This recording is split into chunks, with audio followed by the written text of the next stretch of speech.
Greetings. This is your brother Willie Muhammad, and welcome to another broadcast of I Have a Testimony. God came to us to seek and to save that which was lost.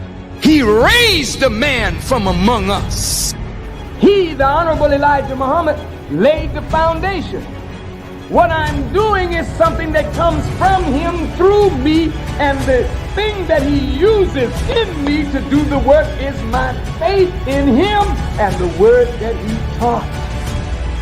To produce men and women who wanted to clean up their life and build an independent nation for the glory of God. Today, we are honored to have a guest, our Sister Amina X. She's an educator, an art activist, and a member of the Cultural Revolution, who also teaches art to students at Muhammad University. Light. What are the 7 elements of light? Light source, light, mid-tone, highlight, and cast shadow. Cast shadow, absolutely. Core shadow, highlight. Excellent. I think we got it all, right? Yes.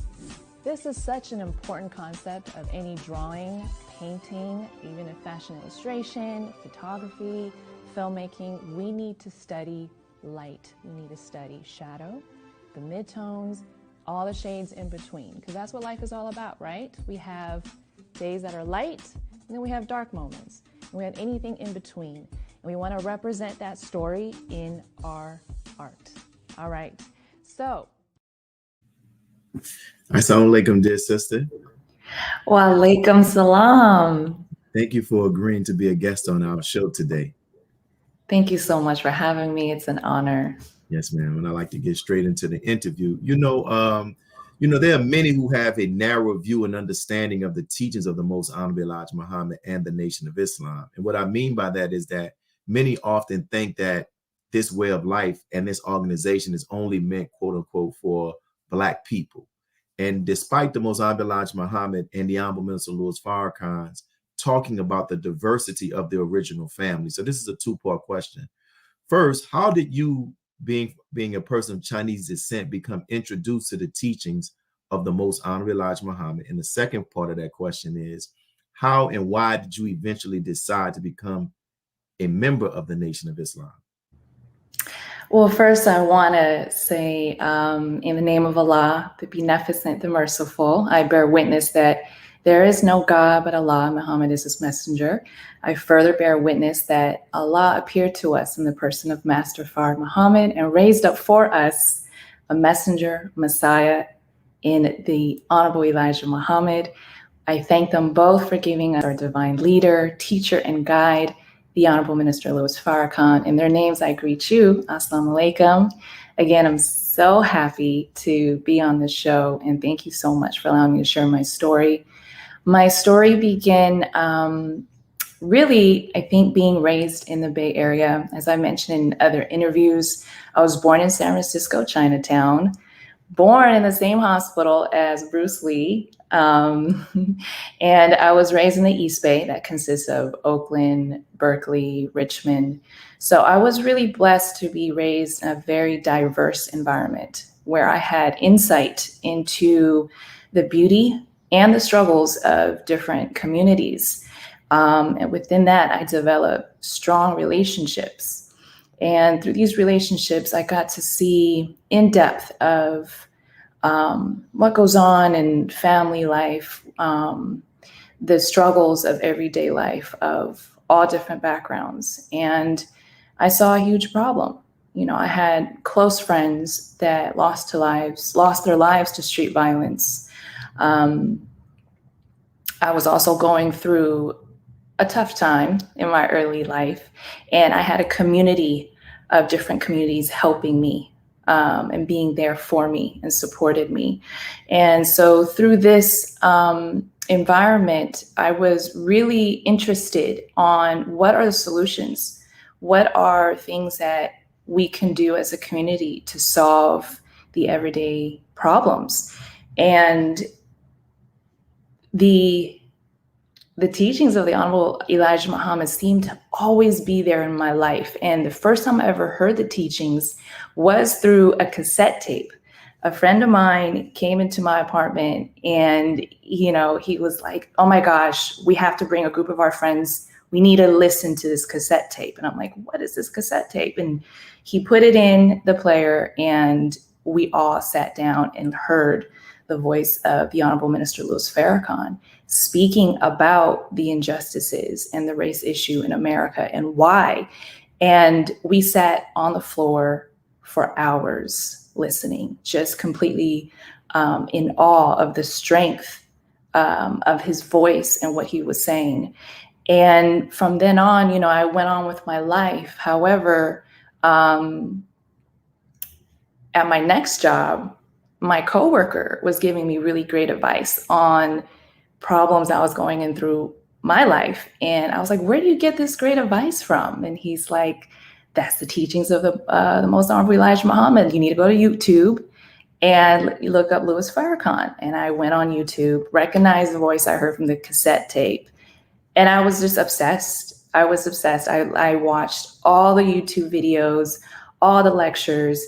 And during that time, you know, in Berkeley, there was a great culture that was going on that surround social justice. I was going to Rasputin's on Shattuck Avenue, listening and being influenced by different underground hip hop independent artists that spoke about the teachings, like Brand Nubian, Talib Kweli, Mos Def. And then after I got all the records and CDs, I go across the street to my favorite bookstore, the Revolutionary Bookstore, and learned about Noam Chomsky, Aaron Dottie Roy, these amazing leaders, the Cultural Revolution of Mao, studied socialism, you know, and then so it tied back into what I was listening to with the lectures and all the YouTube videos. So I think growing up in the Bay Area and with just a diverse community and a culture that surrounds itself around social justice, listening to the minister gave language to what I was already feeling in my spirit. Something never felt right. And when I listened to the minister, he put language to it. He put direction and purpose to it. And I never let go since. Wow, beautiful. And that's something how powerful. I haven't had the opportunity to visit the Bay Area yet, but, you know, from watching interviews and talking to people who are from there, it really shows just the level of consciousness that is in that city and the leaders that it is actually given to us as well. So my second question is, you know, how was your decision received by your family and your friends? Well, I think family primarily wanted to make sure that I was safe. I think that they saw the Islamophobia, the violence that Muslims was facing surrounding 9/11. They wanted to make sure that I was safe. They weren't quite sure what exactly that I was getting myself into, but they knew that, you know, Amina Lay has always been kind of different and really has her own opinion and stand on her truth. So they kind of respected, most of my family respected my decision, but just made sure that I was safe. My friends that were there from day one, I started to listen to Minister Farrakhan since 2003, and I had friends around that time that saw my interest and supported that. And so they saw my growth throughout the years. They saw me change as a person and as an artist because I was listening to the teachings. So they were super supportive. But when I made the decision to come into the nation, I had friends that were just getting to know me the past like 4 or 5 years. And those were the friends that were kind of, resistant to my decision going into the nation. You know, I had former friends that said that, you know, the minister is racist, or, you know, you're going into a hate organization and things like that. And I just did not have the tolerance to deal with that. And I had to cut them off. So that was a bit challenging, but I had friends from day one and family that were supportive. Beautiful, beautiful. And, I open up talking about those who view the NOI from a narrow lens. And some of us, even in our, as believers and members, our level of growth and development, some of us have a narrow view of Islam as well. What would you say to those who do so, who have that narrow view of the Nation of Islam, regardless if they are inside or outside the ranks? That's a really great question. And I did learn of some ideas, surrounding the nation, even when I got in the nation, from believers, and perspectives from outside about how this was a hate group or a racist group and things like that. And I would say to the folks that are in the ranks or even outside to take a closer look at the Honorable Minister Louis Farrakhan, to really spend some time to study what he is teaching, not only hearing what he's teaching, but also look at the way he lived his life and to absorb his spirit, because that will also help with, I say, decolonizing your mind, right? I think that white supremacy is so deep that we have to do the internal work to even receive a universal truth. So I think we all have work to do as far as really detaching ourselves from us being a victim of white supremacy and being more fulfilled in self-love, and recognizing our higher selves when we look at a perfect example in front of us, which is the Honorable Minister Louis Farrakhan. And I would ask you this question, kind of relates to the previous question, but more to what guidance would you share with our brothers and sisters of other ethnicities who may be interested in the Nation of Islam, but may think it's just a Black thing and they don't see where they fit in? I would share with them my story, my journey. I stand in front of them. I bear witness that following the teachings of the Most Honorable Elijah Muhammad, studying the words and the mannerisms and the spirit of the Honorable Minister Louis Farrakhan has brought me closer to my own culture as a Chinese person, also have healed my relationship within my family. So it is a teaching that improves you spiritually, physically. So if you're looking to know more of who you are,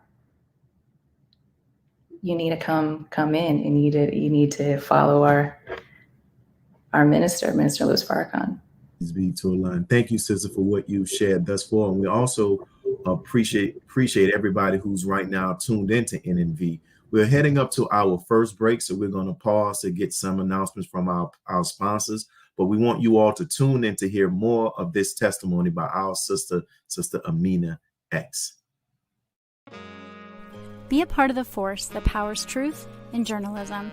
Your support helps us to highlight solutions for a brighter tomorrow. Go to nnvnews.com/donate.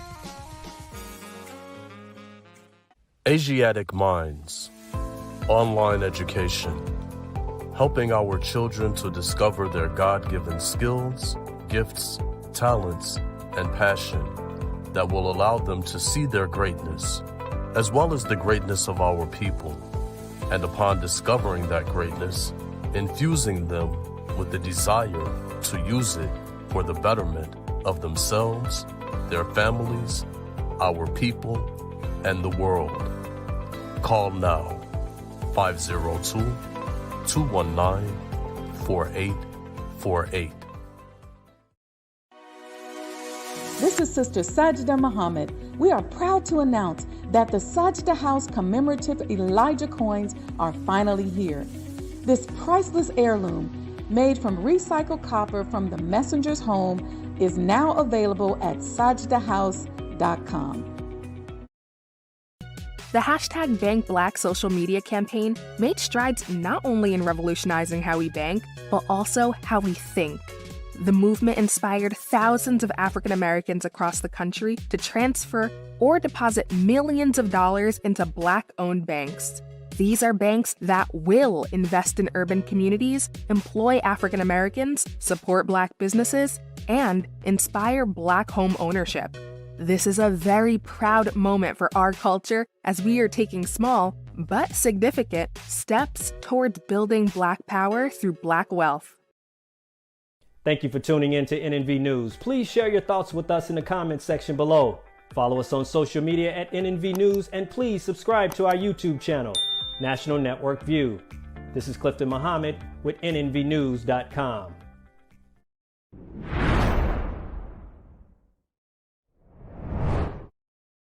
And welcome back, brothers and sisters, as we continue our interview with our sister Amina X. And she shared some very powerful testimony. And I think it's really good for us to watch this, because I'll share this with you, sister. Hearing the testimony of yourself, hearing the testimony of our sister, I know you probably know Sister Vivian, right? And even hearing the testimony of our brother, Lord, I can't just have this from Chicago, our Latino brother Abel. It expanded my understanding of Islam, and it really helped me to grow. And I'm praying that this does the same for those who watch this interview. You know, in the next question, we saw and we see that there have been some attacks and are some attacks against members of the Asian community that have begun to grab headlines. And as I sat back and I observed the various discussions that were taking place, I realized that there are members of the Asian community as well as members of the African American community who have both been fed false ideas about each other, which impacts our relationship and our view of one another. So this is another two-part question. What would you say are some of the false ideas that the Asian community has been fed regarding the Black community? And also, what would you say are some of the false ideas that the Black community have been fed regarding the Asian community? Yes, and I'm going to answer that. I just want to piggyback off of what you said and mentioning Sister Vivian. I'm so glad you mentioned her, because once I started to really listen to the YouTube lectures, I'm like, I have to go to the mosque. And big shout out to Minister Keith, now known as Minister Sabor in East Oakland. When I first was there as a guest to listen to the webcast, I saw Sister Vivian. You know, I saw her and I was just so happy to see her, you know, and just seeing like, wow, she's in the mosque, you know, and I felt just so much love, and I felt so safe as a woman for the first time visiting the mosque. I was like, wow, I feel protected. I feel safe. I see my sister here. So that's one of the things I want to just really mention that I'm grateful for as part of my beginning experience into the nation. So the East Oakland Mosque, you're part of my heart. But yes, white supremacy has used the divide and conquer to maintain its movement. And one of the biggest things that they used was, of course, as you may heard, the model minority myth, that Asian Americans has fulfilled its American dream. They're not lazy minorities. We're all successful and we all want to be close to white folks. And since we are the good minorities, automatically there are the bad minorities. So you're the bad minorities, you are not as successful because you're not as hardworking, you're not submissive in a way, because look at these group of Asian, they're Asian group, they're a model minority, they're hardworking, they can get up, why can't you? So this has caused a lot of division. This was created in the 60s to undermine the civil rights movement that was posing as a threat to white supremacy. But the problem with the model minority is that it does not show the reality of Asian Americans. We're not a monolithic group. We're not one group that are all successful, hardworking, and achieve the American dream. 27% of Asian Americans live below the federal poverty line.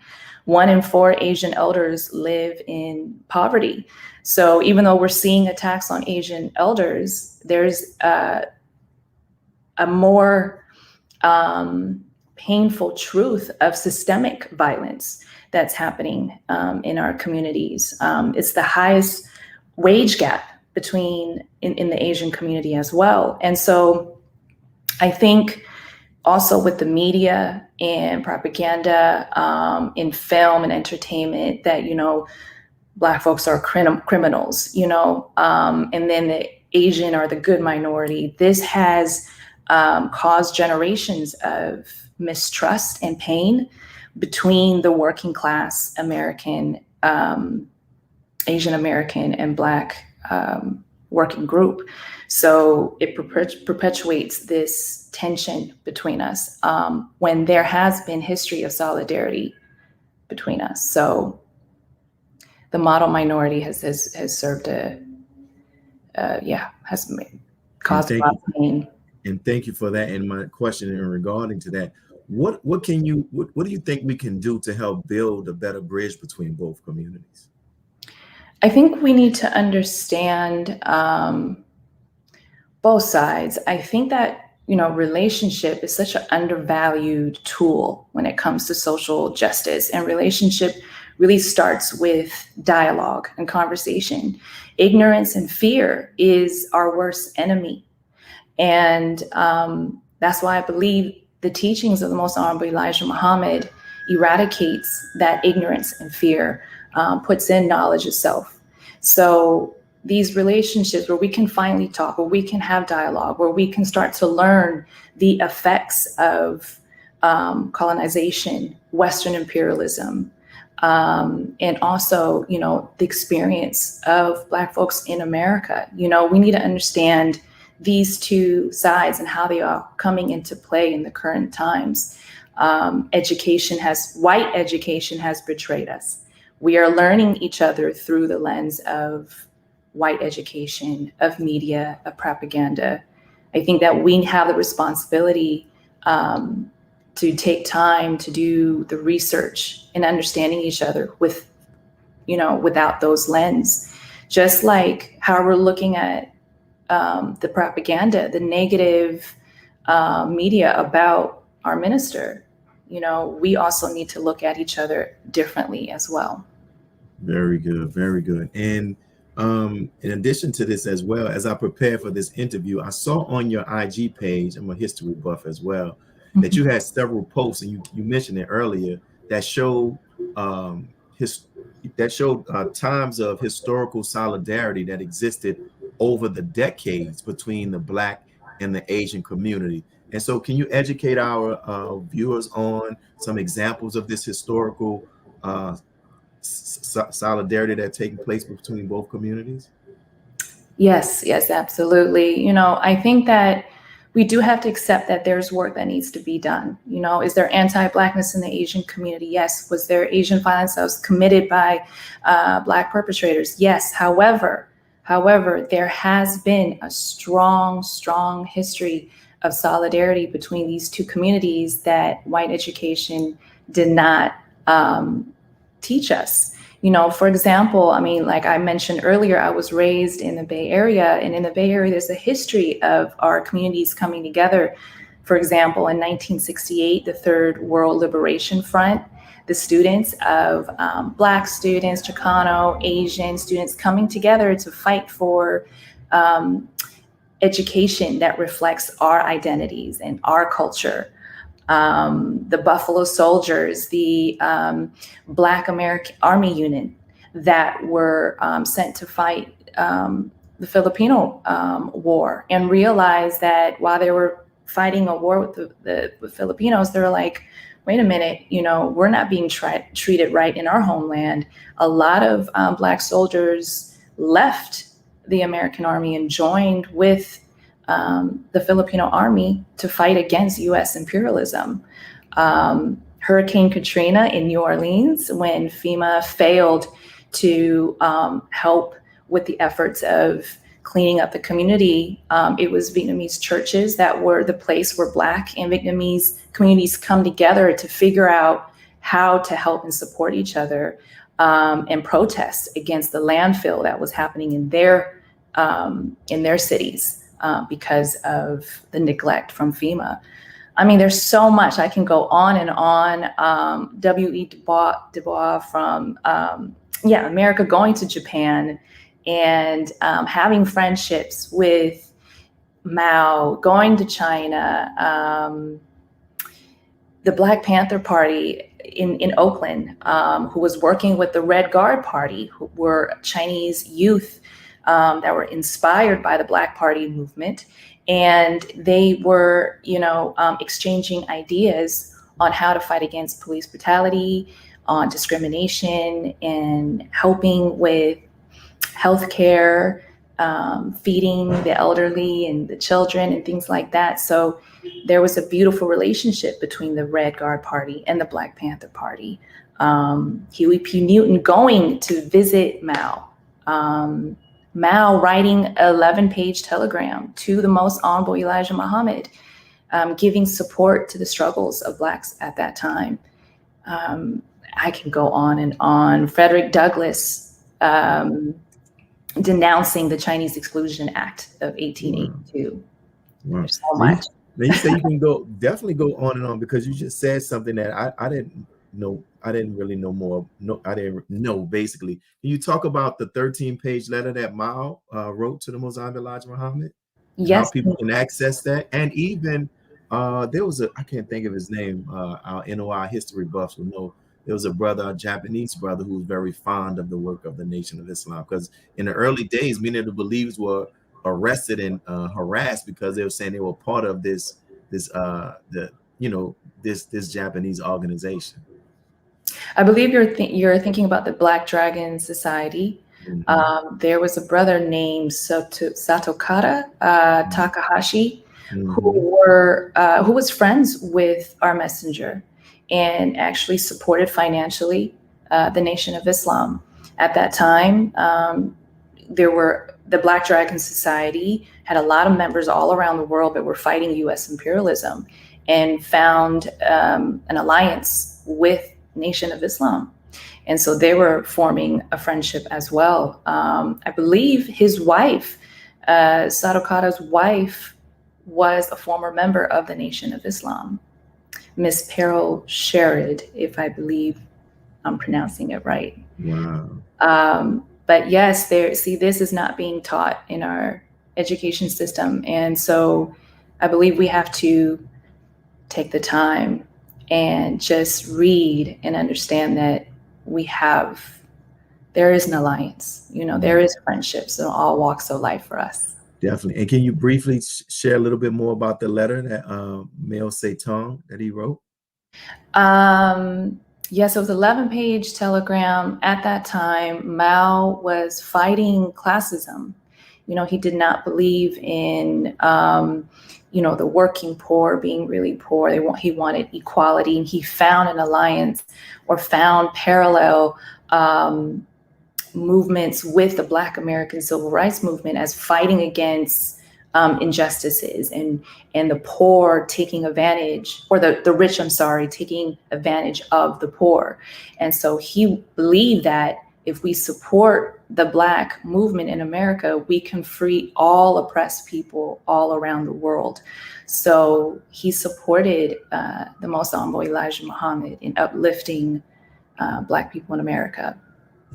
Beautiful. See, I'm learning something as well. Now I'll do some more research. So thank you. And for those who are watching, we pray that you're really getting a great enjoyment out of our sister's interview and what she's sharing. And I pray that it is expanding our breast, as Moses prayed to Almighty God Allah for. So we're coming up on our next break, and we'll be right back with more from our Sister Amina X.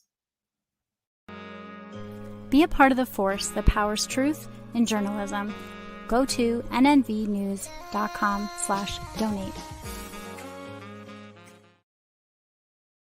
Worldwide, 24 hours a day, 7 days a week. Download the Final Call Radio app and take us everywhere. On your phone, on your computer, on your tablet, on Instagram, Facebook, and Twitter. You can also log on to finalcall.com and click the Listen Live button, or finalcallradio.com. Final Call Radio, the official voice of the Honorable Minister Louis Farrakhan and the Nation of Islam. Please share your thoughts with us in the comment section below. Follow us on social media at NNV News, and please subscribe to our YouTube channel at National Network View. I am Untitled Muhammad with nnvnews.com.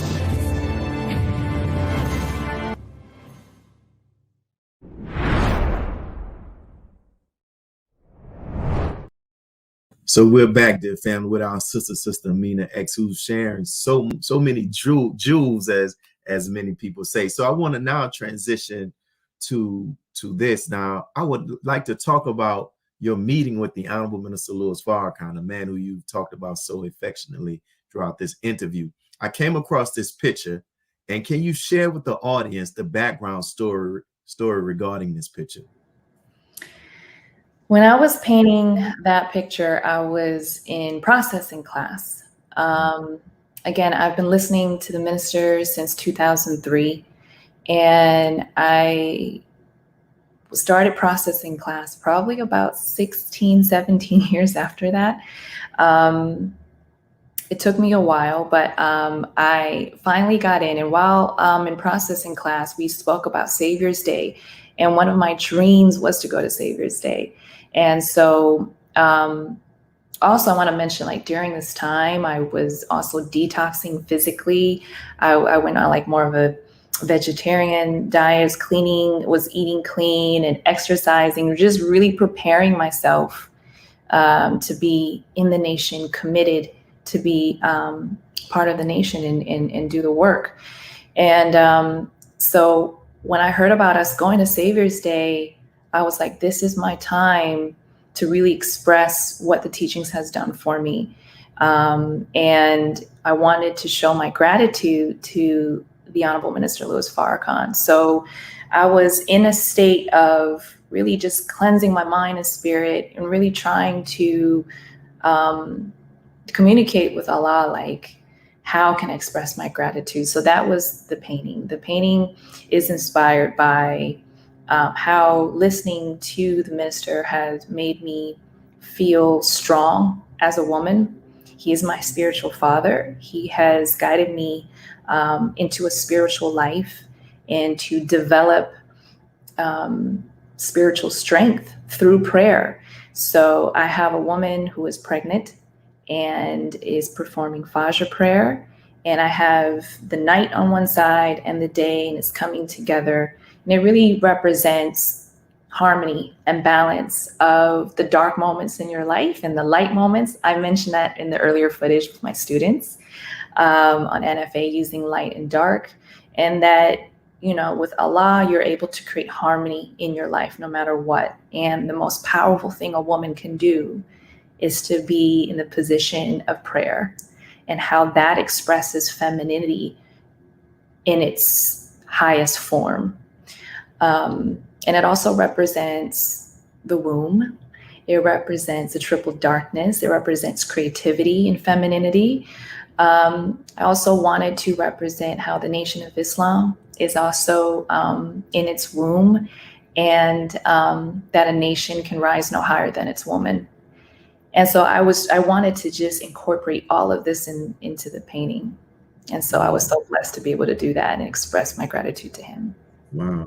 I believe that you did. And I know you sharing that with the Honorable Minister Louis Farrakhan probably sparked even more spiritual communication and discussion about the actual painting.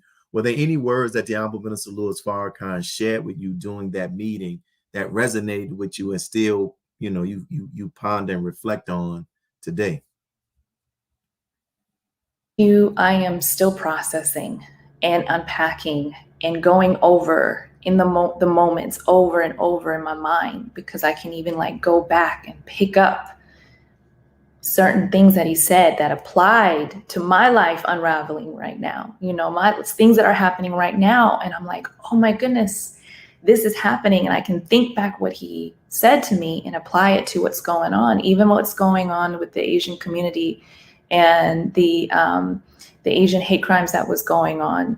You know, when that was happening, I drew on the words of the minister for strength, but I'm still processing. I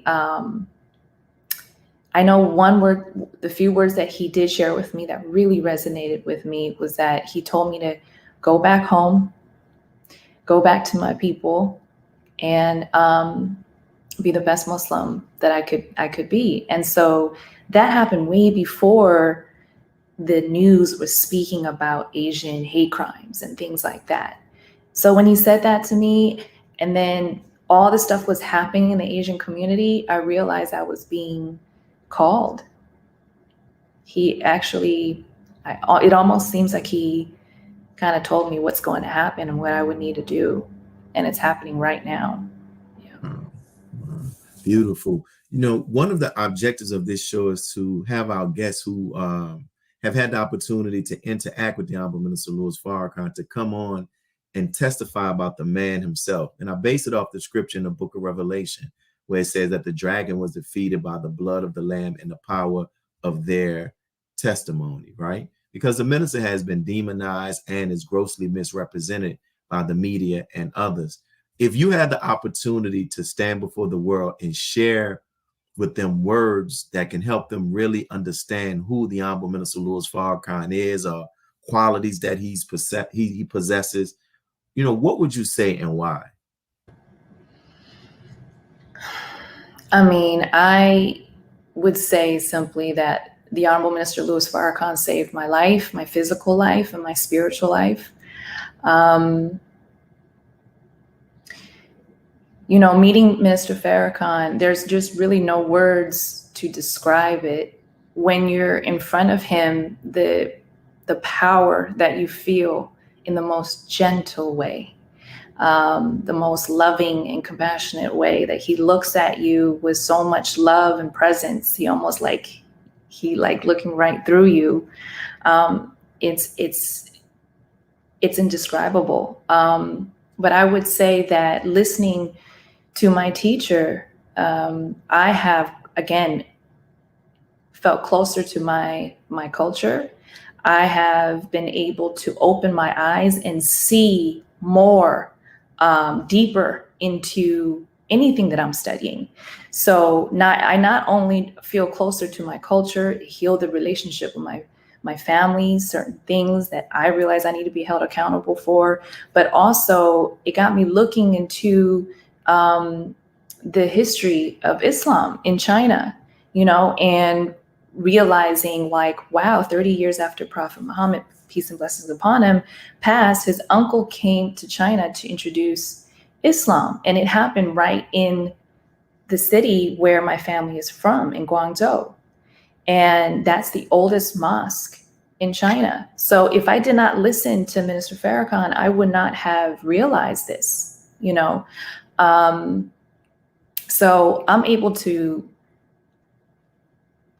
do my research and look into things on a deeper level and find more things to learn about. Your world just expands and opens up.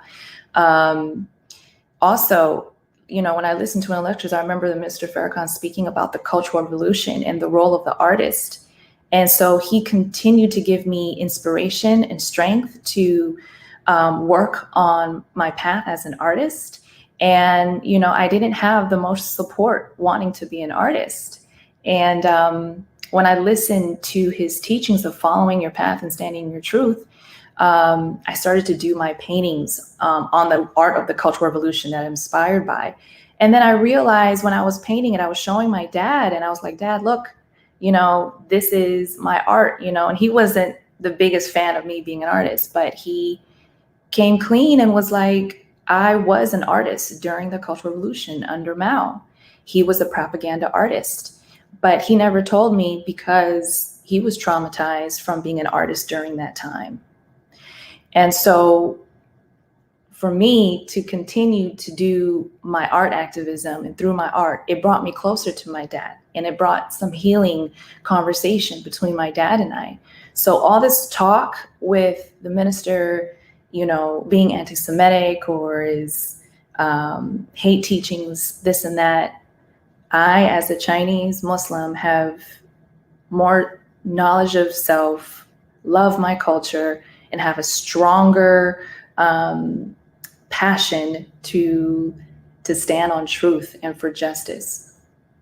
Wow, beautiful, beautiful, beautiful testimony. And I thought that was interesting as well, how I liked how in the opening clip, how you related some of the, I guess, the skills of being an artist to the students and relating it back to life with the light and the dark. And I'll ask you this question. So how did your love for art first begin?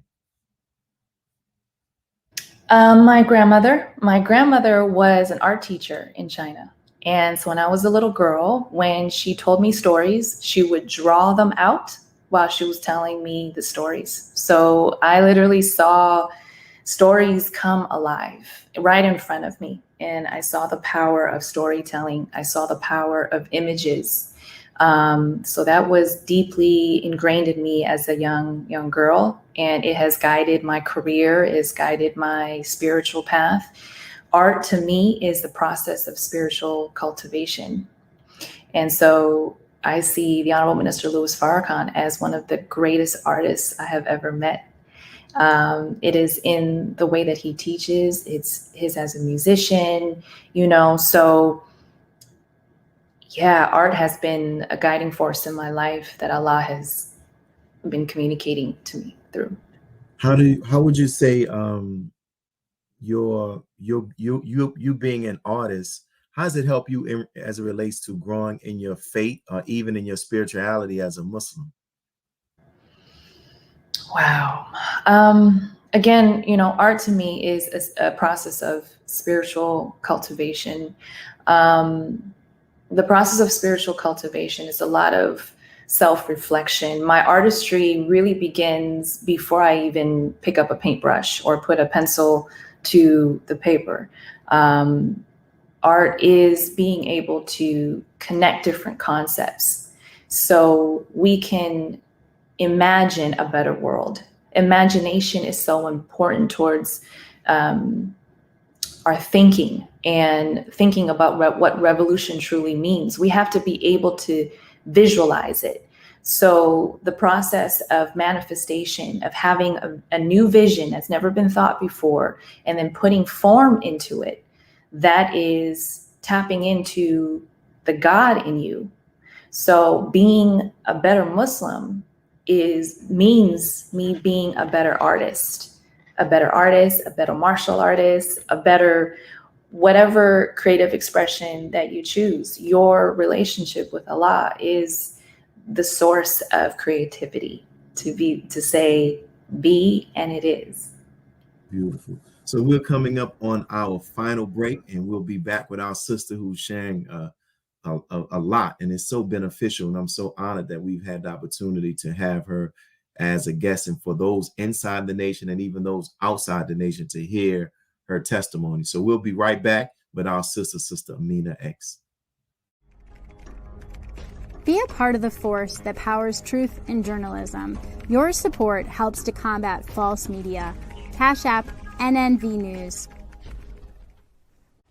Asiatic Minds, online education, helping our children to discover their God-given skills, gifts, talents, and passion that will allow them to see their greatness as well as the greatness of our people.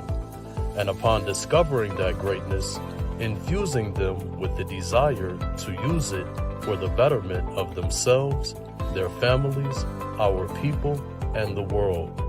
Classes begin September 1st. To enroll, visit AsiaticMinds.com.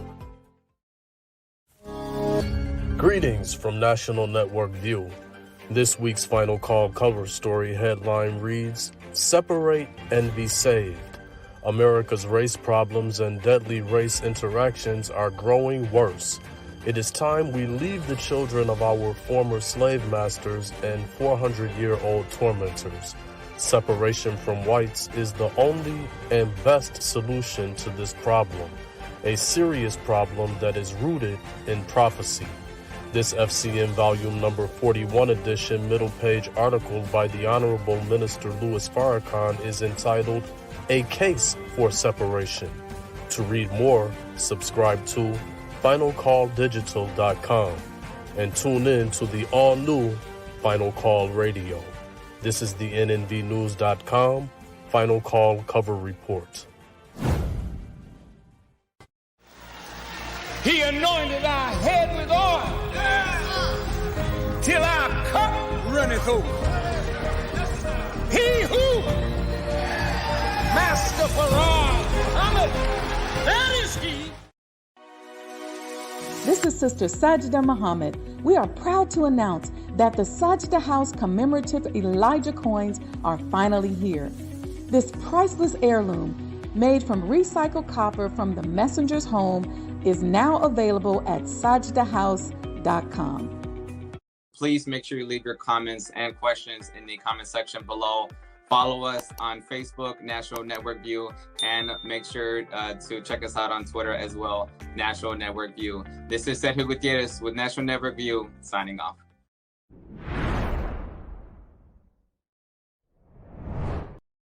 And we're back, brothers and sisters, with our final portion of our interview with our sister from the West Coast, Sister Amina X. And you talked about your love for art, and you mentioned also earlier about the Cultural Revolution, and you consider yourself to be a part of this Cultural Revolution as an artist. Can you talk about more? Can you explain to those who are watching more about what this means, the Cultural Revolution as an artist? I think I think we kind of have to start to think about the difference between art and like art activism. Art, we can perfect a certain craft or paint pretty pictures and things like that. But when you start to say activism, I think we're adding a different element to it, is creating art that will stimulate the emotional responses, that will start the social change, that will affect us to, to start doing the work. It's beyond just activism itself. Activism is trying to change laws, legislation, but with art activism together, we, as artists, we have a social responsibility to affect the minds of others. In my art classes, I always teach about the power of color and sound and words, how even hip hop is such a powerful tool, and how the enemy has his hold on hip hop. But in the early stage of hip hop, the Honorable Minister Louis Farrakhan had a huge impact on hip hop. The teachings of the Most Honorable Elijah Muhammad has, when I listen to Public Enemy, when I listen to KRS-One or Brand Nubian, or hearing the minister's voice on these records, it's something about sound and messages and truth that's intertwined that really is powerful. The minister talks about in an interview how Mao was able to unite China on his ideology through art. He had, many may not agree with this, but he had control over theater, music, plays, books that united a people. And the Little Red Book was also an influence of Black Panther Party in Oakland. Authors, musicians, artists, whoever, I think when we're able to deliver a message through art, it's a powerful, powerful tool. So that's why I try to teach my students to tell their story in the most impactful and unique way. Interesting. Just last night, I was having that conversation with some family regarding my daughter and her artwork, because as I'll connect you with B Mike, but my daughter has just been accepted into this youth group, and that's their focus, to use their art to to talk about and highlight social issues and motivate people to change. And B Mike is that type of artist as well. So to hear you say that is also confirmation. I've seen, you work with the students with the MUI. What have been some of your rewarding experiences with teaching the students at MUI art? Oh my goodness. It's been my joy to teach at Muhammad University of Islam. I bear witness that the teachings, we are literally raising baby gods. They are teaching me more than I'm teaching them. I'm a teaching artist. So sometimes I create workshops for public schools, and I'm working with Muhammad University of Islam at the same time. And I have to tell you, I see a big difference. I have to share that when I teach at the public schools, it's just not the same. The discipline, even the spirit, the enthusiasm to learn is just, you have to work a bit harder to pull it out of the public school students. When I'm teaching at Muhammad University of Islam, it is just like pure light. It's like this joy and enthusiasm to absorb what you're learning, and then just they have their own way of processing the what you're teaching. And what I really love what we're doing at Muhammad University of Islam is that we have a unique education that combines the teaching with the subject, you know, and we're all tying it together in you know, with a universal truth. And it's just so beautiful. It's a joy. So yeah. Yeah, beautiful. It's and it's interesting, you know, you probably aware of this as well, that there's an effort to kind of like limit art education in the school system. What do you see as the harm of that?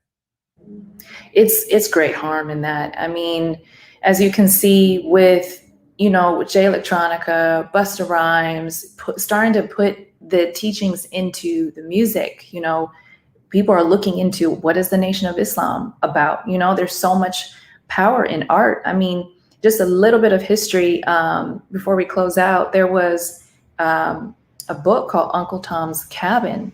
That book was translated and it was read by, I think, around like 1960s in China. And when Chinese folks was reading about that book, they felt like they were going through similar struggles with Blacks in America. And so they started to really research what was going on in America and the racism and the injustices that was happening. And that was just through a book that was translated. So there was a form of like a shared values of trying to fight against oppression and injustices and looking into the struggles of Blacks for leadership when it comes to that. So our authors, our musicians play such a profound role in dismantling white education. We're able to learn about each other through a universal language, through color and sound, beyond you know, titles and status that white supremacy always puts in place. So we're able to come and communicate together. And it is, you know, and like you talked about, and the enemy understands the power of art and entertainment and stuff like that. That's why they work so hard to actually control it. And so the last question is, was there anything you wanted to share that you did not get the opportunity to share? If so, you know, please feel free to do so now. I want to share that I think one of the teachings that really, when I was in processing, I mean, I've always listened to the YouTube videos and things like that, and you know, valuing the women, and that's all beautiful. But I love coming into the nation and really starting to see the deeper levels of the teachings. I think one that really resonated with me is that, you know, what is the population of the original nation in the wilderness of North America and all over the planet? You know, the population is 17 million with 2 million is in India. So I'm like, oh my gosh, and all over the world is 4,400,000,000. So I'm thinking we have a family. We are connected, you know. And so the Most Honorable Elijah Muhammad taught us the knowledge of self that went beyond transactional solidarity. And during this time, I want to share that I have friends in the Asian community that are fighting for solidarity, fighting against war, imperialism, colonization, and doing the work in solidarity with the Black community. There's a group called Koreatown for Black Lives in Los Angeles. You know, first of every month, they're collecting supplies and donating it to communities in Watts. Connie one of my great friends, her organization called AAPI Women Lead, who's been working for years with the Black community in fighting against injustices. Eddie Zhang with New Breath Foundation, he creates events where Asian food, Asian music, Asian culture with Black food and music and coming together so we can really exchange ideas and have a dialogue, and it starts there. So I hope that we can see beyond our own personal experiences, and that we don't use generalization and stereotypes for the whole group of people, because there's beautiful movements that are currently happening. No, that's beautiful, and I'm glad that you shared the names of those organizations and the work that they're doing, so I myself can go and research them and familiarize myself with what they're doing, and also those who are actually viewing this, because that helps us to begin to start building these bridges that we talked about, and it's so key. So, sister, we thank you for what you shared. I really, really enjoyed this interview. It's a very historic interview, and it's a very, to me, it's a very educational interview, and it'll go a long way in helping many of us to grow in our Islam and our understanding. Because think about when the Most Honorable Elijah Muhammad began to start setting up temples in Mexico, and they asked him, "What are you going to teach?" And he said, "I'm going to teach them the same thing." And the Honorable Minister Louis Farrakhan and some of his lectures, when you go back and listen to, he throws things out there that's trying to get us to grow and understand, to understand the universal application of the teachings of the Most Honorable Elijah Muhammad to grow out of the baby stage. And I think that, that is something that we need. And I think your interview and what you share helps those of us who are willing to learn to do so. Praise be to Allah. Thank you so much for even allowing me to come here and share my story. I'm a fan of your show. Thank you for the work that you do. Yes, I thoroughly enjoyed myself. Thank you. Ma'am. Thank you. So may Allah continue to bless you, and thank you again. As well. Thank you. Assalamualaikum. So for you all who are actually watching, we pray that you had the opportunity to hear some of our sister interview, but we also pray that you have the opportunity to go back and watch the interview in its entirety, and you share it with others, share it with those who are in the nation and those outside of the nation. So what we're going to do, family, we're getting ready to go to our actual close, and we're going to talk about some of our closing announcements, right? And right now I'm actually doing this from a hotel room. We're actually evacuating from this storm, but we're going to make it happen. This station in NNV is so important. So let's get to what we have here. We're thankful for all of those who are constantly donating to our effort. Continue to donate. We want to put this mosque mortgage to sleep, to rest, to reduce, to eliminate it. So continue to give. You see the information there. In addition to that, if you or your family member are in need of prayer, send us their name so we can actually pray for them and pray for you. And lastly, you see the books that I have here. Go online and get you a copy of the books that we actually have and what we're doing. And now, those are the books, family. Go ahead and support and support your brother. And we thank you all, and make sure you tune into next week. This is your brother Willie Muhammad with National Network View. Peace. God came to us to seek and to save that which was lost. He raised a man from among us. He, the Honorable Elijah Muhammad, laid the foundation. What I'm doing is something that comes from him through me, and the thing that he uses in me to do the work is my faith in him and the word that he taught. To produce men and women who wanted to clean up their life and build an independent nation for the glory of God. Be a part of the force that powers truth in journalism. Your support helps to combat false media. Cash App NNV News.